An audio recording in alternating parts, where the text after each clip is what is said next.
संचालक विनोद कुमार उस परमात्मा को जीवन देने के बाद उन्हें परमात्मा द्वारा जो प्राप्त हुआ उस संदेश को समाज में फैलाने का प्रयास कर रहे हैं।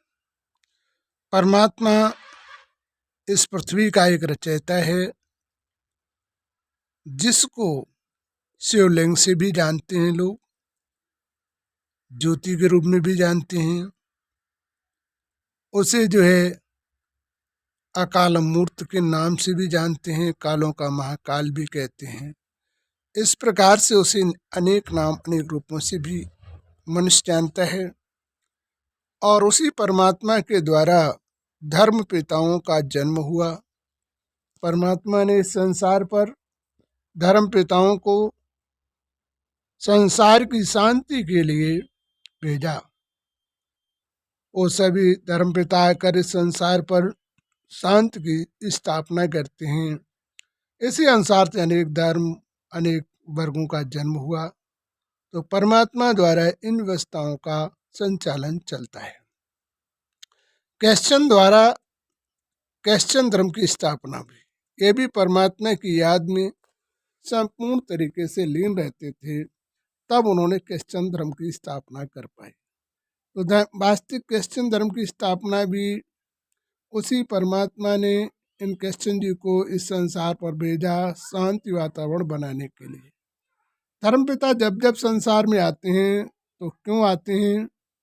जब संसार में अत्याचार, भ्रष्टाचार, अशांति वातावरण जब होता है, ऐसे समय पर इन्हें भेजा जाता है शांति का वातावरण बनाने के लिए।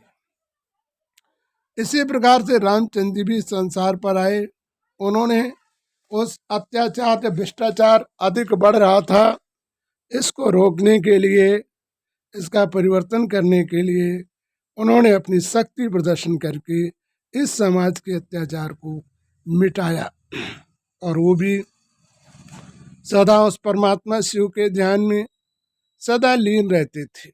सुबह शाम वो परमात्मा की याद करते थे और इसके पश्चात इस संसार के कार्य को करते थे। इस प्रकार से उन्होंने भी धर्म की शिला को आगे बढ़ाया।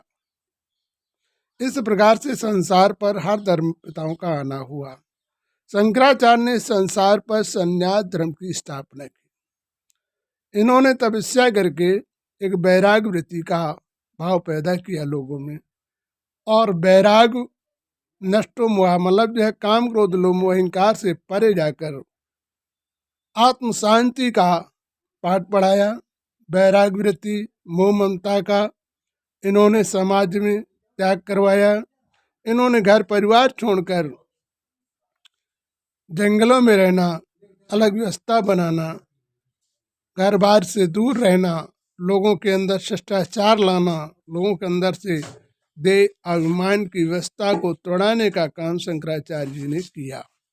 तो वास्तविक जो है इस प्रकार से परमात्मा भेजता रहा। क्रिश्चियन धर्म के लोग, क्रिश्चियन धर्म की स्थापना क्यों हुई? जब शांति वातावरण, जैसे ही हमारे धर्म पिता आते रहे, उन्होंने शांति नहीं कर पाई तो दूसरे धर्म पिता को भेज दिया।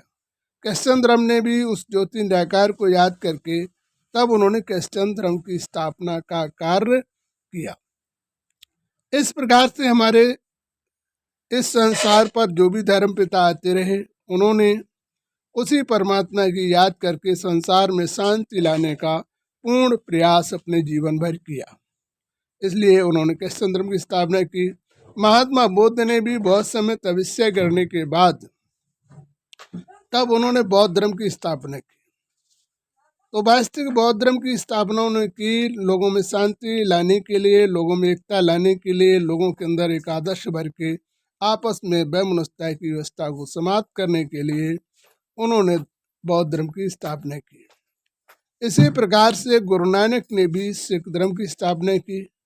उन्होंने भी अपने कार्यकाल में इस समाज को ओमकार कहकर बताया। ओम शब्द में ब्रह्मा विष्णु शंकर बिंदु को संकेत करते परमात्मा शिव का सूचक चिन्ह है। इस प्रकार से गुरु नानक ने इस संसार पर आकर अपनी समर्थ लगाई, लोगों के अंदर प्रभु भक्ति का आदर्श लाना, न्याय धर्म पे चलने का मार्ग उन्होंने भी संसार पर सिखाया। मोहम्मद साहब आए, उन्होंने मुसलमान धर्म की स्थापना की।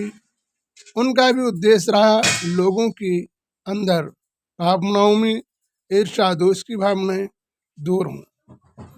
जितने भी धर्म पिता है उनकी कोई भावनाएं ऐसी नहीं रही कि वैमनस्यता का कार्य चले, आपस में वैमनस्यताएं हों, आपस में भेदभाव हो, टकराव हो। इन सारी चीज़ों को उन धर्म पिताओं ने नहीं फैलाया। उनके बाद तो लोगों ने अपने अपने विचारों से इसका परिवर्तन किया। धर्म पिताओं की आशाएं रही संसार पर शांति बनी रहे, इसीलिए परमात्मा ने भेजा था। परमात्मा एक ज्योति स्वरूप है।